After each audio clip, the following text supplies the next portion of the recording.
जेलबे में भइल जेकर जन्मवा सुनले होखवा। चंदन यादव जी का ये गाना इंस्टा पे नंबर 1 ट्रेंडिंग में है। यादव जी के नाम पे कोई भी कलाकार गाना गाए वो हिट नहीं सुपर हिट होता है। लीजिए एक और धमाका टुनटुन यादव जी का। हर एक धुन पे इनका 3 से 4 गाना आता है। ये गाना भी टुनटुन यादव जी का इंस्टा पे ट्रेंड कर रहा है।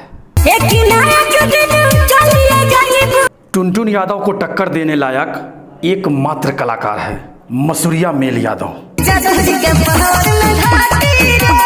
इनके भी गाने टुनटुन यादव के जैसे ही होते हैं।